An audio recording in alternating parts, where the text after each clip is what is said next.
자들은 복이 있나니 그들이 하나님의 아들이라 일컬음을 받을 것이니요. 아멘. 산상수훈 8곡 중에서 7번째 곡입니다. 산상수훈의 8곡은 단순히 그냥 머리로 알아야 될 말씀이 아니라 우리 삶으로 실천해야 될 말씀이며 반드시 이 땅에 사는 동안 알아야 될 말씀이며 꼭 받아야 될 참된 복입니다. 바로 이것은 앞으로 예수님이 하실 일들에 대해서 먼저 가르쳐 주신 것이며 예수님께서 그렇게 하셨으면 진정한 복을 누릴 수 있도록 예수님께서 그 길을 걸어가셨고 마땅히 우리도 예수님을 통하여서 하나님의 나라를 하나님이 어떤 분이심을 알고 우리도 그 길을 걸어가며 참된 믿음의 삶을 살도록 하기 위해서 예수님께서 먼저 말씀으로 가르쳐 주신 내용입니다. 그래서 심령이 가난하여 이제 심령이 가난한 자로 시작하여서 애통하며 온유하고 의에 줄이고 목마르며 긍휼히 여기고 마음이 청결한 자가 되고 그리고 이제 7번째로 화평한 자로 살아가는 것이죠. 심령이 가난하십니까? 온유하십니까? 애통하는 마음이 있으십니까? 마음이 청결하여서 하나님을 볼 수 있습니까? 의에 줄이고 목마름이 있습니까? 그래서 하나님께서 복 주실 만한 믿음의 모습으로 살고 있습니까? 7가지 복에 대해서 말씀을 전했는데 우리가 그렇지 못했다면 말씀을 전하는 자가 잘못했거나 우리가 말씀에 순종하지 않는 그런 모습이겠지요. 예수님께서 가르쳐 주신 8복의 말씀이 우리 성도님들 마음속에 깊이 새겨지고 정말 하나님께서 복 주실 만한 믿음의 모습이 되기를 간절히 소망합니다. 특별히 우리에게 오늘은 너희가 화평하게 만드는 자, 그래서 하나님의 아들이라고 일컬음을 받는 그런 믿음의 사람이 되라고 말씀해 주시는 줄로 믿습니다. 목사님, 저는 여잔데요, 하나님의 아들이 될 수 없는데요, 하나님의 자녀가 되라는 말씀입니다. 남자든 여자든 어느 곳에 있든지 하나님의 화평을 이루고 전하는 삶을 살라라고 말씀하여 주시는 줄로 믿습니다. 하나님의 그 화평을 전하는 사람이 하나님 나라의 성숙한 시민이며 하나님의 자녀라고 하시는데 우리 모두가 하나님께서 인정하시는 하나님의 자녀요 화평을 전하는 자로 살기를 간절히 소망합니다. 오늘 이 시대의 모습을 보면은요, 화평을 이루기보다는 분열의 시대라고 할 수 있습니다. 우리 성도님들 바라보기에 우리가 지금 살아가고 있는 세상이 어떻습니까? 하나님 나라처럼 화평한 나라로 보이십니까? 아니면 분열과 갈등, 다툼이 끊이지 않고 전쟁이 끊이지 않는 그런 모습이 많습니까? 지금도 전쟁은 계속되고 있고요. 갈수록 이제 전쟁이 커져가는 모습들도 있습니다. 그러면서 이제 우리가 살고 있는 이 대한민국도 사실은 대한민국 사람들만큼 좋은 사람들이 어디 있겠습니까만 이 사람들, 우리 대한민국 사람들도 점점 강팍해지는 것은 아닌가. 점점 담을 쌓고 사람과 사람 사이가 거리가 멀어지고 보이지 않는 곳에서는 서로 욕하고 다투고 SNS, 그 소셜 네트워크라고 하죠. SNS 이런 데에서는 비방과 악성 댓글이 많이 달려지고 사람들이 점점 강팍해져가는 그런 모습들이 많이 있습니다. 바로 이러한 시대에 오늘 우리는 어떻게 살아야 하는가? 오늘 우리는 그런 세상 사람들과 똑같이 살지 말고 우리는 다르게 살아가는 모습이 필요한데 어떻게 살아가는 것이 믿음의 사람의 모습인가? 화평하게 만드는 사람이 되라라고 말씀하시는 줄로 믿습니다. 오늘 우리에게 주시는 말씀으로 듣고 믿으시기를 간절히 소망합니다. 비록 세상은 분열되고 아픔이 있고 갈등이 있지만 화평을 이루는 자, 화평하게 하는 자로 우리가 살아갈 수 있기를 소망합니다. 그래야 진정한 하나님의 백성이고 하나님의 자녀라고 하는 것입니다. 화평하게 하는 자는 원래 의미는 화평을 만드는 사람이라는 뜻이 있습니다. 샬롬이 평화, 화평, 평강이라는 뜻인데 이 평강 신약의 의미로는 에이레네라는 뜻이 있습니다. 그 평강을 어떻게 한다고요? 만드는 사람, 적극적으로 참여해서 만드는 사람이 되어야 한다는 것입니다. 평화의 창조자라는 의미가 있습니다. 신약 성경 전체 말씀에서 화평을 만든다라는 것은 처음 등장하는 한 번 나오는 말씀입니다. 딱 한 번 나오지만 매우 중요한 내용이고, 이것을 예수님께서 말씀하신 이유는 예수님께서 이 일을 하실 것이고, 진정한 평화를 위하여 예수님께서 이 땅에 오신 것을 가르쳐 주시기 위함이고, 더 나아가서 예수님은 잠시 있다가 천국으로 가실 수밖에 없지만 이것만큼 우리가 반드시 기억하고 지켜야 될 말씀으로 딱 한 번 강조하신 말씀이라는 것입니다. 예수님이 어떤 분이신가? 가장 어두운 때에 오신 예수님, 어둠을 환하게 밝히시고 화평을 가르쳐 주시고 하나님의 나라가 어떤 것인지 보여주신 것입니다. 가장 어두운 때에, 지금까지는 한 번도 이렇게 사람들이 생각한 적이 없었지만 예수님 이후에 이루어질 하나님의 나라는 이런 것이다 라고 하시면서 보여주셨는데, 그 나라는 화평의 나라였다는 것입니다. 그렇게 생각해보면요, 예수님 오시기 이전에는 사람들이 어떠해야 했는가? 화평이라는 말이 없었다는 것입니다. 화합, 연합은 없는 말이고, 오직 경쟁과 이제 짐승과 같이 치열하게 약육강식의 세계를 사람들이 살아가고 있었다는 것입니다. 내가 살거나 내가 죽거나, 너를 죽이지 않으면 내가 죽는 그런 사회를 살고 있었다는 것이죠. 어떻게 해서든지 경쟁에서 이기기 위해서 발버둥 쳐야만 살아남을 수 있는 그런 시대, 약육강식의 시대를 사람들이 살아가고 있었는데, 예수님이 오신 이후로는 그 시대를 넘어서, 그 어둠의 시대를 넘어서 화합하고 연합할 수 있는 시대가 열려지게 되었다는 것입니다. 화평하게 만드는 것은 고장난 것을 새로 수리하거나 회복하는 것이 아니라 없던 것을 새롭게 만드는, 다시 창조하는 일이었습니다. 화평하게 하는 자는 평화가 없는 곳에 평화를 만들어내는 그런 사람이라는 뜻입니다. 예수님이 오실 그때에도 사람들 어느 누구도 평화를 만들려고 하지 않았습니다. 죄악 가득한 세상에 화평은 없는 말이고 화평은 없는 생각이었습니다.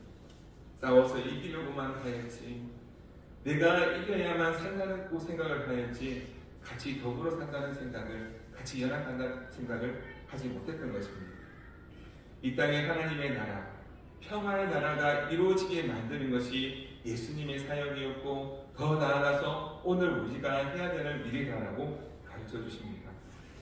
하나님의 나라가 이 땅 가운데 이루어지는 것, 바로 하나님의 나라가 평강의 나라, 평화의 나라, 화평의 나라입니다.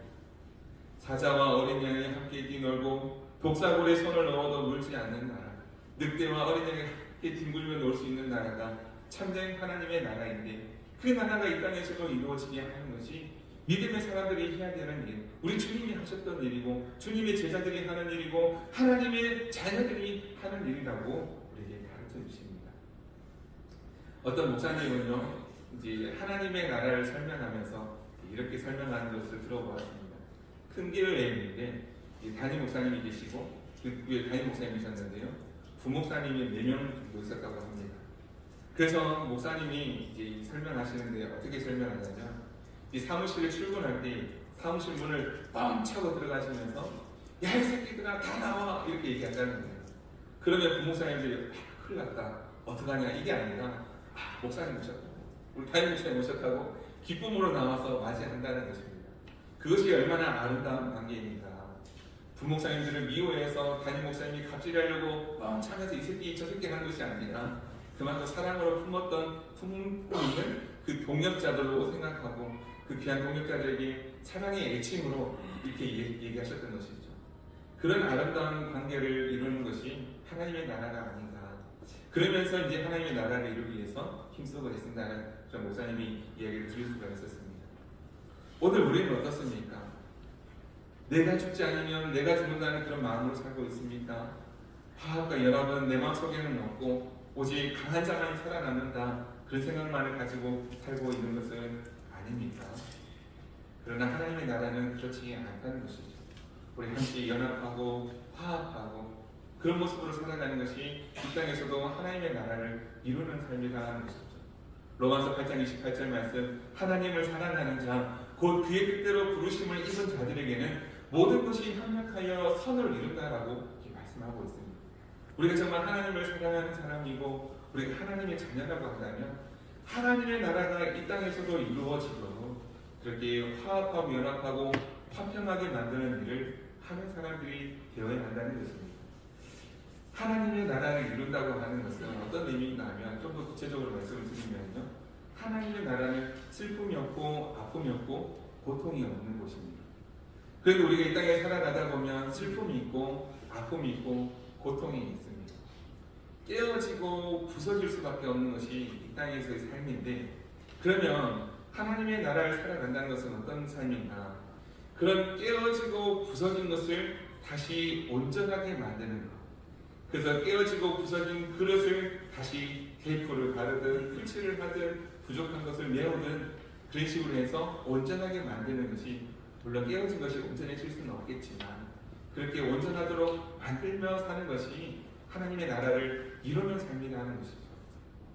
나뿐만 아니라 주변에 있는 사람들의 아픔을, 주변에 있는 사람들의 어려움을, 주변에 있는 사람들의 고통을 바라볼 때 그것을 보고도 아무 생각 없는 것이 아니라 그런 아픔을 보듬어주고 그런 깨어짐을 덮어주고 그런 상처를 보듬어주는으로 말미암아 온전함, 완전함을 얻을 수 있도록, 누릴 수 있도록 돕는 역할이 바로 하나님의 나라가 이 땅 가운데서도 이루어지는 평화의 나라를 이루는 삶의 모습이라는 것입니다. 이 모든 일이 하나님의 나라의 모습이고 예수님께서 하시고자 하셨던 일이고 우리가 해야 되는 일이라는 것이죠. 그래서 예수님께서 늘 하셨던 일은 병들고 아픈 사람들을 다시 온전하도록 고치시고 회복시키셨다는 것입니다.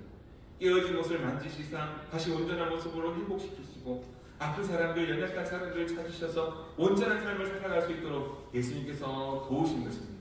그의 삶에 하나님의 나라를 가르쳐 주시고 그의 삶에 진정한 평화를 이룰 수 있도록 예수님께서 그 일을 하셨다는 것입니다. 평화를 사랑하는 자가 있고 평화를 만드는 자가 있습니다. 이것은 조금 다른 의미인데요, 평화를 사랑하는 사람들이 있습니다. 누가 갈등을 좋아하겠습니까? 누가 다툼을 좋아하겠습니까? 누가 싸우는 것을 좋아하겠습니까? 평화를 사랑하는 것은 이제 평화를 만든다는 것과는 조금 다른데요, 이 평화를 사랑한다는 것은 이제 다툼을 싫어하고 피하는 모습이 있습니다. 큰 소리 나는 것도 싫고 싫은 소리 듣는 것도 싫고 갈등이 있는 곳을 떠나고 불편한 대화 나누고 싶지 않다는 것입니다. 다른 사람들은 어떻게 얘기한다 할지라도 나는 그냥 조용히 있겠다. 문제가 있어도 못 본 척하고 넘길 수 있습니다. 누군가는 하겠지. 꼭 내가 해야 되나? 나 아니어도 할 사람 많다라고 여기며 그렇게 생각하는 사람이 어떻게 보면 평화를 사랑하는 사람입니다. 괜히 불편하게 만들고 싶지 않고 어렵게 만들고 싶지 않고 꼭 내가 아니어도 할 사람이 있을 것이다. 내가 뭐 대단한 사람이라고, 내가 무슨 대단한 사람이라고 하겠나. 나는 못난 사람이다 라고 생각하시는 분들도 있을 것입니다. 그것은 사실 솔직하게 보면 평화를 사랑한다기보다는 편안함을 추구하는 삶이라고 할 수 있습니다. 괜히 불편해지고 싶지 않고 괜히 싸움에 휘말리고 싶지 않고 그저 편하고 싶은 마음이라는 것입니다. 그러나 평화를 만드는 사람은 그것과는 조금 다른데요, 이제 적극적으로 평화를 만들기 위해서 동참하는 삶을 사는 것이 평화를 만드는 사람이라는 것입니다.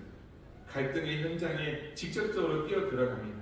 깨어진 관계를 회복시키기 위해서는 노력합니다. 자신이 희생되는 한이 있어도 평화를 만들려고 하는 그런 모습이 있습니다.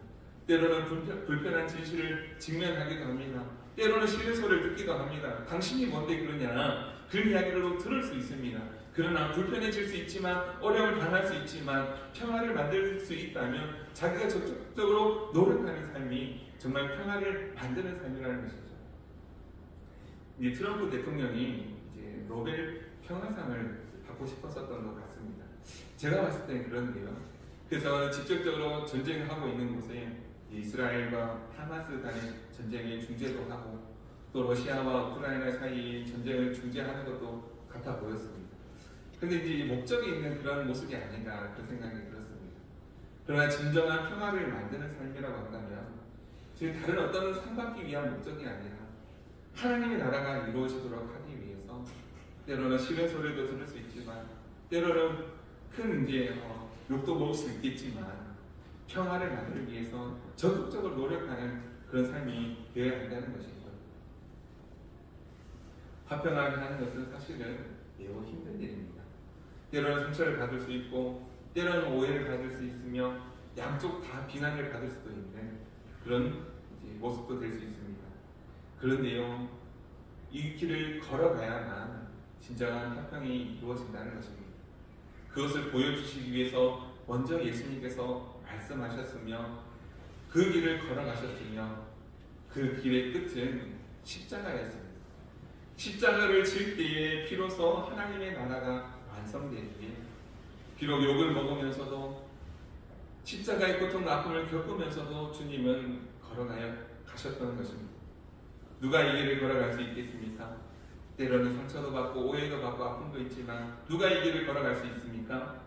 진정한 평화를 사랑하는 사람, 하나님의 나라를 경험한 사람, 예수님의 사랑이 얼마나 귀한 것인지 아는 사람이 이 길을 걸어갈 수가 있습니다.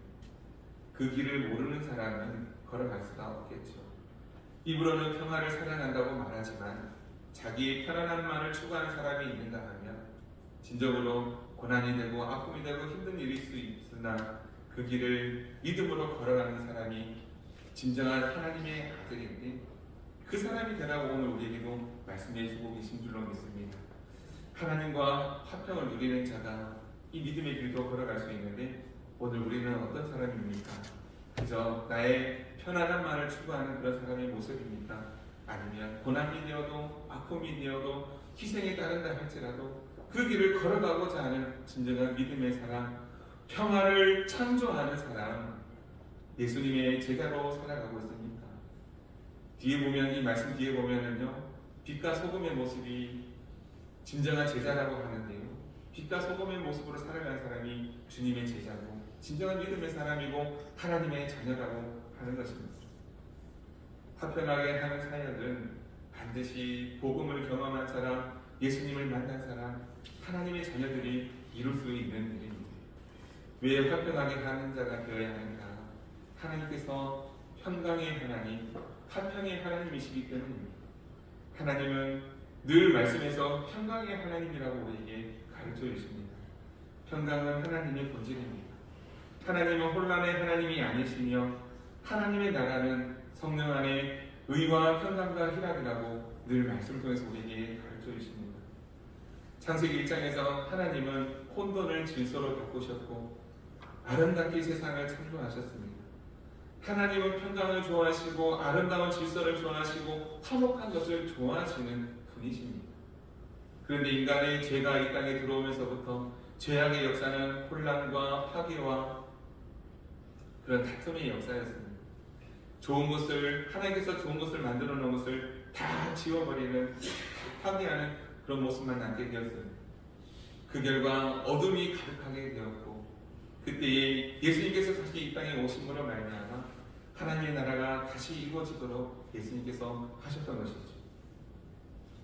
요한계시록 21장 22장의 말씀을 보면 새 하늘과 새 땅의 모습, 완전한 하나님의 나라, 평화의 나라, 참된 하나님의 나라가 이루어진 새 예루살렘의 모습이 나옵니다.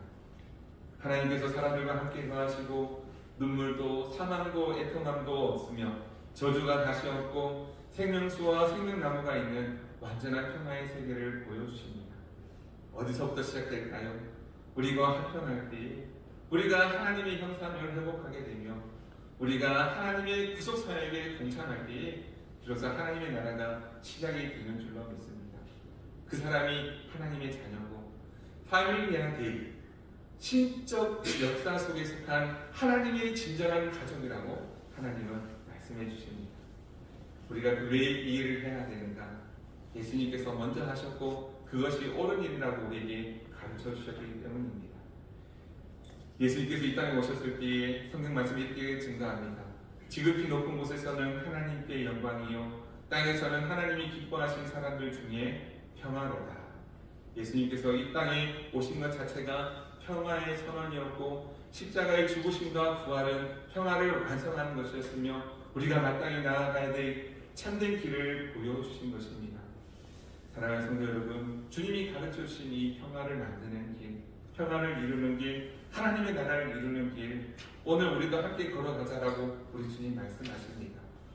주님, 저는 못합니다. 저는 안 됩니다. 그렇게 이야기하기보다 주님께서 가르쳐주신 이 평화를 이루는 길, 주님 제가 갈 수 있도록 도와달라고 기도할 수 있는 저와 여러분 되기를 소망합니다. 그러면 성령 하나님께서 도와주시고 때로는 고난도 있고 아픔도 있고 힘든 일도 있으나 그 길을 온전히 걸어갈 수 있도록 도와주시고 그 길 끝에 주님의 십자가가 있다 할지라도 그 주님의 십자가를 외면하는 것이 아니라 주님의 십자가를 지는 참된 제자의 삶을 살아갈 수가 있습니다. 화평하게 하는 일은 우리가 해야만 되는 일이고 중요한 일입니다. 화평을 만드는 성도님들이 되기를 간절히 소망합니다. 가정에서도 직장에서도 학교에서도 어느 곳에 있든지 화평을 이루는 성도님들 되기를 소망합니다. 부부 사이에도 화평해야 하고요. 부모와 자녀 사이에도 화평해야 하고 교회 안에서도 화평을 이루어야 합니다. 화평을 이루기 위해서 어떻게 하면 좋을까? 오늘 새벽 기도일 때도 잠시 말씀을 나눴는데요. 좋은 방법 한 가지는 우리가 서로를 어떻게 대하는가에 따라 달려있는데요. 어떻게 대하면 좋은가? 어떤 사람은 애완견 다루듯이 해야 된다고 이야기하는 사람도 있습니다. 애완견은 어떻게 다룹니까? 사랑하고 보듬어주고 품어주고 또 간식도 챙겨주고 아프면 병원도 데려가고 이제 털이 많이 들면 이제 미용실도 데리고 가서 털도 깎아주고 냄새나면 목욕시켜주고 얼마나 이제 지극정성으로 돌봅니다.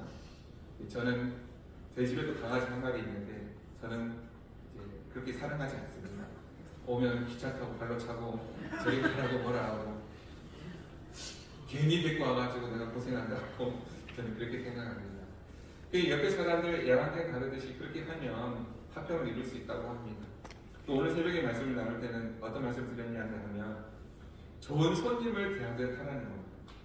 옆에 있는 사람, 우리 가족, 심지어 아내와 자녀들도 좋은 손님을 대하듯이 하라는 겁니다. 좋은 손님이 올 때 어떡합니까? 외환 이런 사람 없지 않습니까? 아, 외환 가지고 사람 귀찮게 하냐고. 정말 좋은 관계라면 그렇게 이야기할 수도 있겠지만 좋은 손님이 왔을 때 보통 어떻게 합니까? 청소도 하고 이제 또 손님을 맞이하기 위해서 맛있는 음식도 준비를 하고 혹시 불편한 것이 없을까 이제 물어보기도 하고 그렇게 해서 정성껏 이제 대접하는 모습이 있지 않습니까? 좋은 손님을 대접했다가 그리고 마지막에는 어떻습니까? 나중에는 잠깐 머물다가 떠나는 것이 좋은 손님입니다. 우리가 지금 이렇게 함께 있습니다만 언제까지도 함께 있지 못합니다. 언젠가는 반드시 떠날 사람이라는 것이죠. 부부 사이도 마찬가지입니다. 아내도 지금 남편도 지금 같이 있을 수 있지만 언젠가는 떠날 사람이고 자녀들도 마찬가지입니다. 자녀들도 지금은 함께 있지만 언젠가는 대학을 가고 군대를 가고 직장을 가고 결혼하면 언젠가는 떠날 자녀들입니다. 하나님께서 잠시 나에게 맡겨주신 것이지 영원히 내 욕심대로 붙들고 살 수 있는 존재가 아니라는 것이죠. 남편도 아내도 그래서 좋은 손님으로 대하듯 그렇게 대하다가 하나님 부르시는 그때에 그냥 떠내보라는 것이 이제 믿음의 사람의 모습이라는 것입니다. 그렇게 살면 화평을 이룰 수 있다는 것이죠. 우리가 지금도 같이 있습니다만 늘 좋은 손님 대하듯이 옆에 있는 사람을 대해 보십시오. 그러면 이제 좋은 손님 대하듯이 대하면 그 사람께 나에게 어떻게 대하겠습니까? 안 좋게 대하겠습니까? 좋게 대할 것입니다. 그 좋은 손님으로 대하는 삶이 우리에게 필요하다는 것이죠. 그렇게 살면 그 자리가 곧 하나님의 나라가 될 것이고 하나님의 화평을 이루는 그런 것이 될 것입니다. 그런데 좋은 손님으로 대하지 않고 어떻게 대합니까? 경쟁 상대로 대하고 싸워야 될 대상으로 생각하면 큰 소리가 나겠죠. 다투고 싸우고 내 말이 옳다라고 주장하며 그런 모습으로 살아가는 것 아니겠습니까? 그런 사람은 진정한 믿음의 삶이 아니라고 하는 것이죠. 하나님은 화평의 하나님이십니다. 이 땅에서도 하나님의 나라가 이루어지도록 진정한 평화를 위하여 예수 그리스도를 보내주셨고 예수님의 그 십자가 구원의 은혜, 예수님의 그 사랑을 아는 사람이라면 우리도 그렇게 살다가 하나님께서 부르시는 그날에 우리는 믿음으로 가는 것이 참된 믿음의 사람, 화평을 이루는 사람이라는 것이죠. 사랑하는 성도 여러분, 하나님의 사랑을, 하나님의 은혜를 경험한 사람이라면 우리가 이렇게 살아갈 수 있습니다. 그렇게 기도하며 말씀에 따라 우리가 살아가는데 우리가 그렇게 살아감으로 말미암아 가정에서든 우리 직장에서든 그리고 또 교회 안에서든 그렇게 화평을 이루며 늘 함께 있으면 행복하고 함께 있으면 기쁘고 안 보면 보고 싶고 어디에 있으면 궁금하고 그런 삶이 되면 얼마나 좋겠습니까? 주일날 이제 식당에서 이제 식사를 준비해 주시는 권사님들이 있습니다. 얼마나 일찍 나오셔서 수고의 땀을 흘려야 되는지 모릅니다. 그런데 어떤 분은 어떤 교회는 그렇게 얘기하는 교회도 있습니다. 오늘 밥이 어떻고 반찬이 어떻고 수고하고 애쓰면 보이지 않고 그저 자기만 소중하고 자기만 귀하면 이제 그 들어오는 밥이 불편할 수가 있겠죠. 다른 사람의 수고와 애씀이 그런 이제 수고와 헌신이 보여야 되는데 안 보이면 그럴 수 있다는 거죠. 감사하다고 할 수 있어야 합니다. 고맙다라고 이야기할 수 있어야 하는 것이죠. 그 사람이 평안을 이루는 사람 아니겠습니까? 내가 불편한 것만 보이고 그렇다면 그 사람이 하나님의 자녀가 아닐 수 있는 것이죠. 남들의 수고와 애씀이 감사하고 오늘 내 옆에 하나님께서 보내주심이 감사하고 우리가 함께 예배드릴 수 있음이 감사하고 더 나아가서 주변 사람들을 도울 수 있다면 또 감사하고 하나님의 나라를 이루기 위한 믿음의 사람에게 주신 그 사랑의 마음이 아니겠습니까? 사랑하는 성도 여러분, 우리 예수님께서 그 일을 위해서 오셨고 우리가 하나님의 사랑을 입은 자라면 우리 또한 마땅히 그렇게 살아가야 할 텐데 우리 모두가 그런 모습으로 그런 믿음으로 살아갈 수 있는 저와 여러분 되기를 간절히 주님의 이름으로 축복합니다. 그래서 하나님께서 너는 정말 하나님의 자녀라고 인정해 주시고 천국에서 큰 자라고 인정하여 주시는 진정한 복된 하나님의 자녀들 다 될 수 있기를 다시 한번 주님의 이름으로 축복합니다. 기도하겠습니다. 자비하신 하나님 아버지, 오늘 우리를 화평하게 사는 자로 부르신 주님의 음성을 들었습니다. 이것이 쉬운 길이 아님을 압니다. 그러나 이것이 주님께서 걸어가신 길이며 우리가 따라가야 할 길임을 고백합니다. 먼저 우리 안에 주님의 완전한 평강을 부어 주옵소서. 십자가를 통해 이루신 화평을 날마다 경험하게 하옵소서. 우리가 주님과의 깊은 교제 안에서 참된 샬롬을 누릴 수 있도록 도와주옵소서. 특별히 우리에게 용서하는 마음을 주시고 우리가 주님께 받은 그 큰 용서를 기억하며 또한 다른 사람들을 용서할 수 있는 은혜도 주옵소서. 우리 줄에서 잃어버린 감사를 찾을 수 있게 도와주시고 우리 마음속에 잃어버린 참된 하나님의 평안을 찾을 수 있도록 도우시고 함께하여 주옵소서. 깨어진 관계들을 생각합니다. 가정에서, 교회에서, 사회에서 갈등하고 분열되어 있는 모든 관계들을 주님 앞에 올려드립니다. 사랑의 주님, 주님께서 이 땅에 오셔서 치유하여 주시고 회복시켜 주셨듯이 우리의 삶 속에서도 우리 주님 찾아오셔서 깨어진 모든 관계들이 회복될 수 있도록 도와주시고 아름다운 부부관계, 부모와 자녀와의 관계, 어느 곳에 있든지 모든 사람과 화평을 누릴 수 있도록 도우시고 함께하여 주옵소서. 우리 힘으로는 될 수 없고 성령 하나님 도와주실 때 되는 줄로 믿습니다. 성령님께서 우리 안에 참된 화평의 열매를 맺을 수 있도록 성령의 열매를 맺을 수 있도록 도와주옵소서. 주님께서 다시 오실 그날 완전한 평화의 나라가 임할 그날을 사모합니다. 그날까지 우리가 참된 빛과 소금으로 참된 주님의 제자로 그 길을 걸어갈 수 있도록 도우시고 함께하여 주옵소서. 평강의 왕이신 예수 그리스도의 이름으로 기도드립니다. 아멘.